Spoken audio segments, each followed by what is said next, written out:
Hello friends, সবাই কেমন আছেন? আশা করি সবাই ভালো আছেন।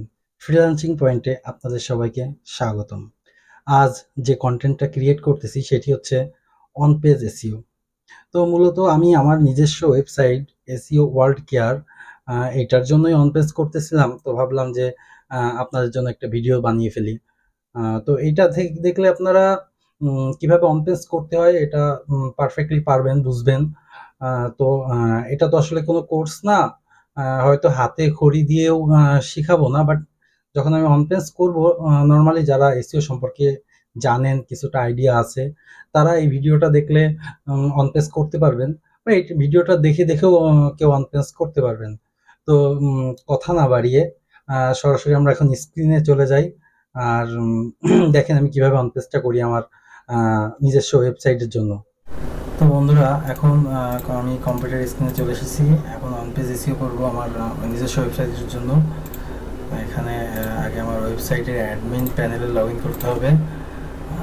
এস www.seo.admin এখানে যাওয়ার পরে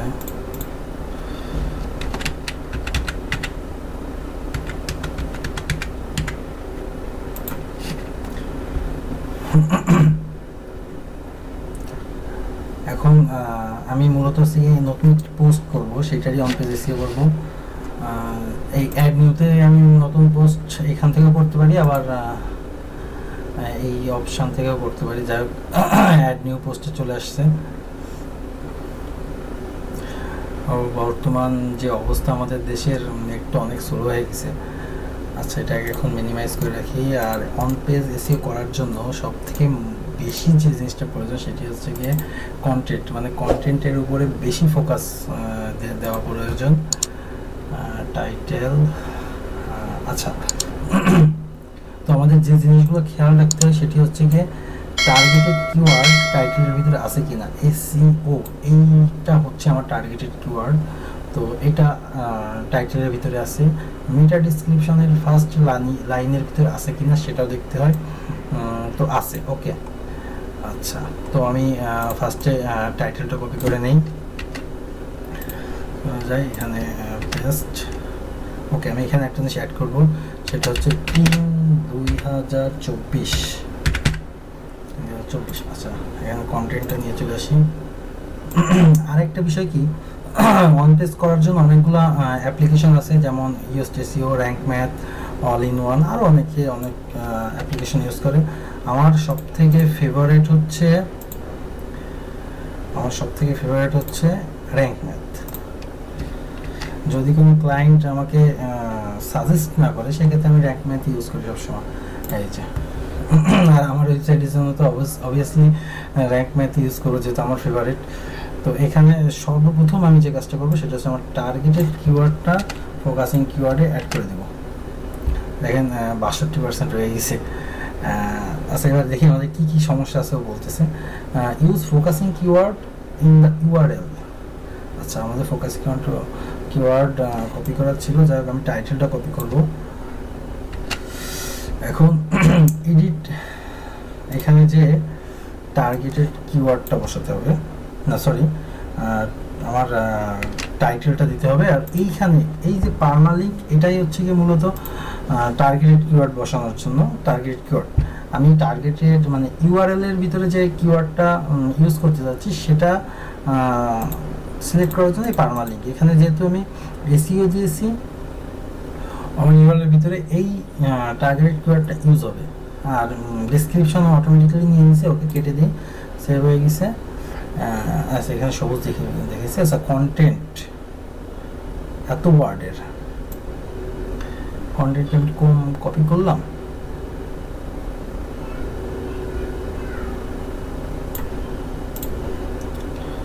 হ্যাঁ, আমার কন্টেন্ট কপি করা কম হয়ে গেছে।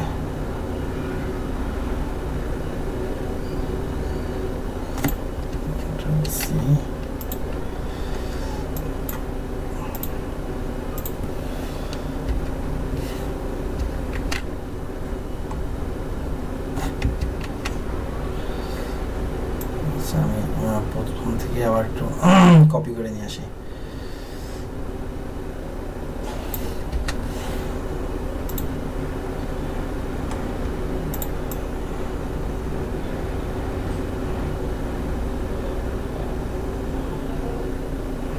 মেটা ডিসক্রিপশন পর্যন্ত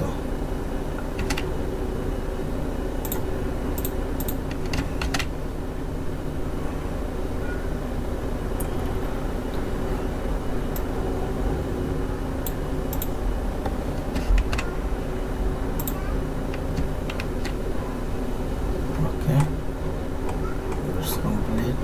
এখন হচ্ছে কি এখানে মেটা ডিসক্রিপশন অপশনটা কেটে দিতে হবে। ওকে, আচ্ছা এখানে আমার আমার লিঙ্কের এখানে ডিসক্রিপশনটা ঠিক আছে দেখে নিই।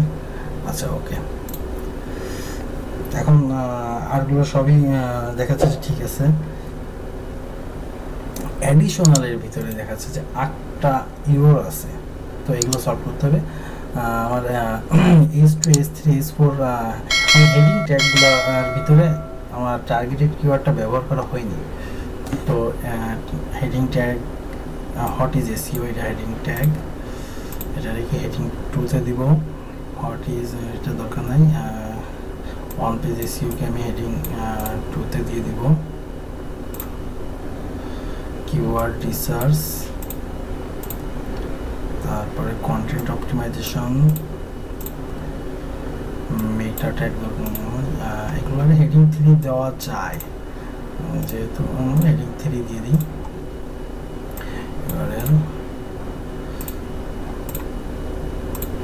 এগুলো হেডিং 3 দেওয়া যায়। আচ্ছা যাই হোক, অফ পেজ এসইও আমার এটা হেডিং 2, ব্যাকলিংস দরকার নাই,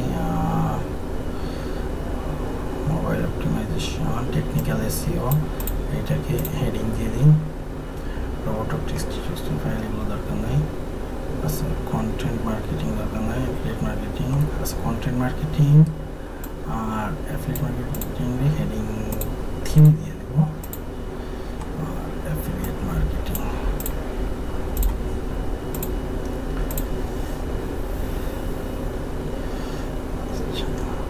এইটাকে আমি হেডিং 2তে রাখবো। সো আমার হেডিং কমপ্লিট হয়েছে। আরেকটা বিষয়, যেহেতু আমি এই কন্টেন্টটা চ্যাট জিপিটি থেকে ক্রিয়েট করছি, আর চ্যাট জিপিটিতে অনেক বিষয় আছে কপিরাইট ফ্রি কন্টেন্ট নেওয়ার জন্য, আমি চ্যাট জিপিটি নিয়ে একটা আলাদা কন্টেন্ট তৈরি করব। তো আজকের যে বিষয়টা সেটি হচ্ছে নিয়ে আমি মূলত এখন কাজ করি। তো এখানে দেখাচ্ছে যে কিওয়ার্ড ডিফিকাল্টি এখানে সরি ডেন্সিটি, কিওয়ার্ড ডেন্সিটি এখানে বেশি হয়ে গেছে, কয়টা আছে 38টা ইউজ হয়ে গেছে। কিন্তু নর্মালি একদম একটি পারফেক্ট অন পেজের জন্য 5 থেকে 6টা কি 6 থেকে 7টা ইউজ করাই বেটার। তো আমি এখন যে জিনিসটা করবো, এসইওর পরিবর্তে আমি সব জায়গায় সার্চ ইঞ্জিন অপটিমাইজেশন ব্যবহার করব, একই কথা।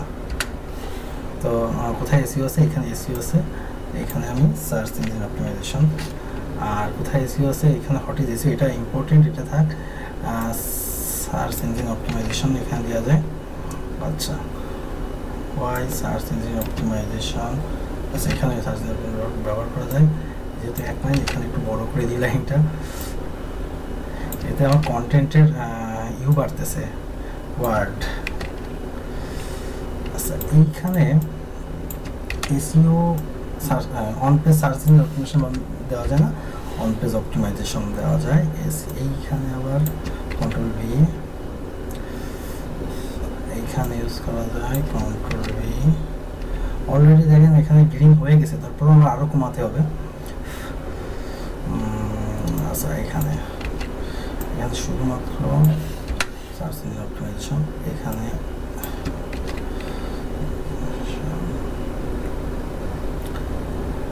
সবাই বোর হবেন না, আসলে ফ্রিল্যান্সিং যে কাজগুলো এগুলো করতে গেলে অনেকে বোর হয়ে যায়।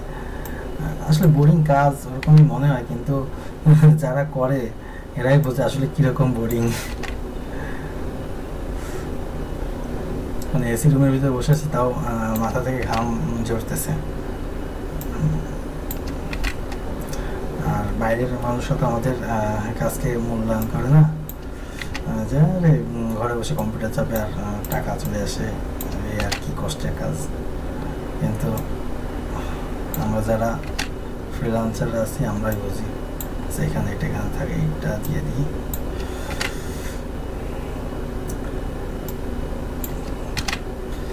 এখন তোমার 17টায় আনছি, যাই হোক এটাও বেশি, মানে ঠিকঠাক। আচ্ছা, এডিট ইমেজ অ্যাড করতে হবে। আর ইমেজ অ্যাড করার জন্য আমি নতুন কোনো ইমেজ অ্যাড করবো না, আমার যে ইমেজগুলো আছে সেইগুলোই অ্যাড করব, মানে অলরেডি অ্যাড করা আছে ওগুলো আমি এখান থেকে ইমেজ এতে মিডিয়া, এখানে যে আমার আগের পোস্টে অ্যাড করা আছে কিছু ইমেজ, ওইখান থেকে ইমেজ নিব। তো ইমেজ আল্ট্রা টেক্সট করাটা আমি দেখিয়ে দেবো। সার্চ ইঞ্জিন অপটিমাইজেশন সিলেক্ট করে দিলাম এই ইমেজটা। ইমেজের পরে ক্লিক করার পরে যখন আমি এখানে দেবো তখন এইখানে আল্ট্রা টেক্সটে টার্গেটেড কিওয়ার্ডটা ব্যবহার করতে হবে। যেহেতু আমি এই ইমেজটা আগে একবার ব্যবহার করছিলাম অন্য পোস্টে, সো সেখানে আমার আল্ট্রা টেক্সট অলরেডি দেওয়া আছে, যার কারণে আমি আর নতুন আল্ট্রা টেক্সট ব্যবহার করি নাই। তো আবার র্যাঙ্ক ম্যাথে চলে যায়, আমার কী কী বলতেছে, এখনও 5টা এরর আছে। অ্যাডেড এক্সটার্নাল লিঙ্ক, এক্সটার্নাল একটা লিঙ্ক অ্যাড করতে হবে। এসি ওয়ার্ল্ড কেয়ার আমার ওয়েবসাইট, নেট অনেক স্লো করতেছে, মানে এতটা স্লো করতেছে যে এখন এই বাংলাদেশের কী সিচুয়েশন, এখানে এই সময় কাজও করা যাচ্ছে না। আর বিগত কিছুদিন যাবত তো 5 দিন ইন্টারনেটই বন্ধ ছিল। দুঃখের বিষয় যে সরাসরি দুঃখের বিষয় কি যে আমাদের ফ্রিল্যান্সার ভাইরা প্রায় বাংলাদেশের প্রায় 80% ফ্রিল্যান্সারদের জব চলে গেছে, মানে এটা খুবই দুঃখজনক একটা বিষয়। দেখেন কী পরিমাণ স্লো করতেছে, আমি কাজ করবো কীভাবে। আচ্ছা, যাই হোক, শর্টকাটে করে আমার শুধু ওয়েবসাইটের ইউআরএলটা ইউজ করি। কোথায় করা যায়, এইখানে ইউজ করতে পারি, লিঙ্ক কন্ট্রোল। ওকে, দেখেন কত 78% হয়ে গেছে কমপ্লিটেড। তো আমার মেন টার্গেট হচ্ছে আমি 80+ করবো, মানে 81 করবো, তার উপরে যত করা যায় সেটা ভালো। তো এইখানে অন পেজ অপটিমাইজেশন, এইখানে এসইও এইখানে একটা অ্যাড করে দিই। আচ্ছা, আমি আর কিছু অন পেজ অপটিমাইজেশন, তো এখানে আমি আর কিছু ইমেজ অ্যাড করতে চাচ্ছিলাম। ইমেজ আমার কাছে অলরেডি আছে, সেইগুলাই অ্যাড করবো। আর এই ইমেজগুলো এখানে আপলোড করবো। আপনারা যারা নতুন ইমেজ আপলোড করবেন অবশ্যই ইমেজটাকে ভালো করে এসইও করে নেবেন। অন পেজ না, অন পেজ এসইও দেখা যাক। এটার আল্ট্রা টেক্সট কি ইউজ করা, অন পেজ এসইও সার্ভিস, কিন্তু এটার এখন এর আল্ট্রা টেক্সট হবে শুধুমাত্র এসইও। আচ্ছা, কিওয়ার্ড রিসার্চের একটা অ্যাড করে দিই। এটা অ্যাড করার সাথে সাথে যেহেতু 79% অটোমেটিকলি 80% হয়ে যাবে, গ্রিন হয়ে যাবে। তো দেখেন এখানে এখনও লোড নিয়ে পারেনি।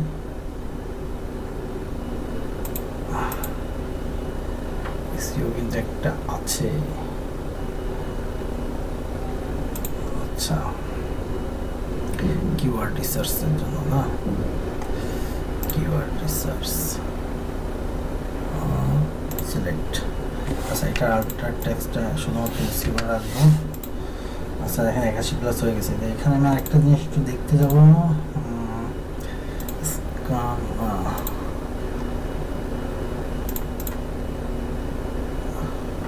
আচ্ছা, আমার ইউআরএলটা একটু চেঞ্জ করতে হবে, কারণ এই সেম ইউআরএল আমার এক জায়গায় ব্যবহার করা আছে। তো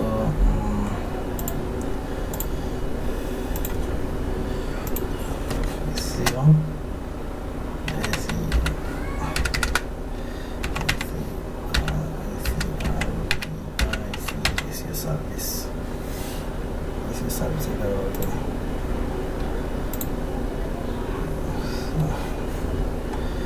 এখন এখানে একটু চেক করে আসি। এসইও সার্ভিস মানে ইউআরএলটা কি আসলে এখানে যে এসইও এটা দিয়ে আমার একটা ইউআরএল আছে, যার কারণে আমি এটা একটু চেঞ্জ করে দিলাম আমার ইউআরএলটা। তো ইন্টারনাল লিঙ্ক অ্যাড করলাম। এবার আরেকটা কোথাও ইন্টারনাল লিঙ্কটা অ্যাড করে আসি, কম হয় কি না। এইবার বিষয় আজকে এক্সটার্নাল লিঙ্ক অ্যাড করার। তো এক্সটার্নাল লিঙ্ক করবো হচ্ছে গিয়ে কিওয়ার্ড রিসার্চ সি দিয়ে, আর একটা অন পেজ না, আচ্ছা কিওয়ার্ড রিসার্চ ট্রাই করে নিই। এখানে কিওয়ার্ড রিসার্চ লিখে সার্চ দিচ্ছি এইচ এম, আচ্ছা যাই হোক আরবসের লিঙ্ক নিয়ে নিই। এটা এক্সটার্নাল লিঙ্ক অ্যাড করতেছি। তো কিওয়ার্ড রিসার্চে আমি এক্সটার্নাল লিঙ্ক দিলাম।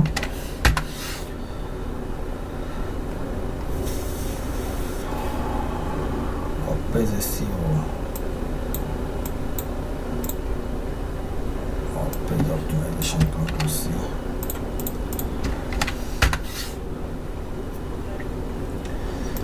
এসইএম রাশ আমার খুব ফেভারিট একটা টুলস। ফেভারিট হওয়ার একটা কারণ আছে, সেটা হচ্ছে গিয়ে সহজে পাওয়া যায়, এই কারণে আমার ফেভারিট। আচ্ছা এখানে চলে আসি জেনারেলে, 87% হয়ে গেছে, তারপরেও বলতেছে 2-3টা এরর আছে। You have already use focusing keyword.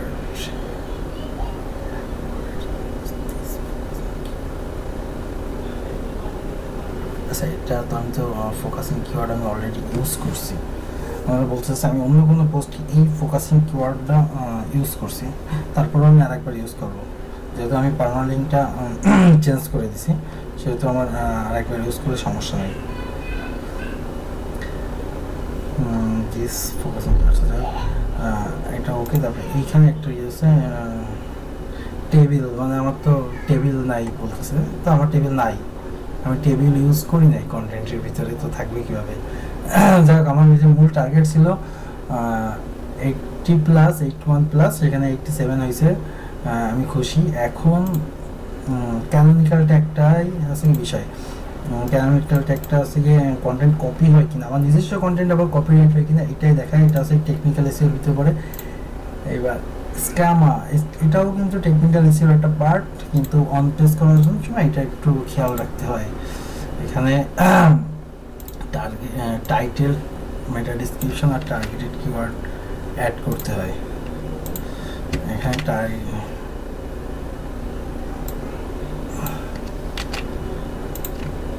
Title R target keyword দিয়ে সেভ করলাম। এবার মেটা ডিসক্রিপশনটা এখান থেকে কপি করে নিয়ে যাবো,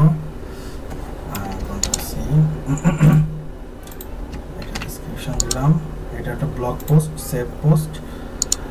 এখন এটাকে আমি পাবলিশ করে দেবো, কারণ আমার সব কিছুই যা যা বলছে সেগুলো দেওয়া হয়ে গেছে। আমি আরেকটা ইমেজ অ্যাড করতে পারি, কিন্তু করবো না, এতে ভিডিওটাও অনেক বড় হয়ে যাচ্ছে, আপনারাও বোর হয়ে যাচ্ছেন।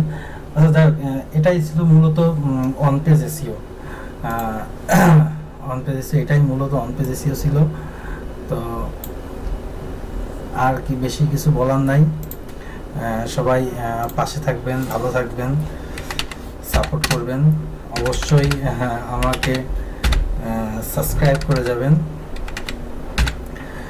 যেহেতু আমার নতুন চ্যানেল, আপনাদের সাবস্ক্রাইব করাটা খুবই জরুরি। আপনারা পাশে না দাঁড়ালে বা আপনারা সাপোর্ট না দিলে আমি হয়তো সামনে আগাতে পারবো না।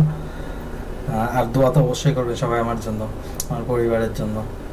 তো ভিডিওটা আর বেশি বড় বানাবো না। ধন্যবাদ সবাইকে এতক্ষণ সাথে থাকার জন্য। আবার পরবর্তীতে অন্য কোনো ভিডিওতে আপনাদের সাথে দেখা হবে, কথা হবে। সো ভালো থাকবেন, গুড বাই।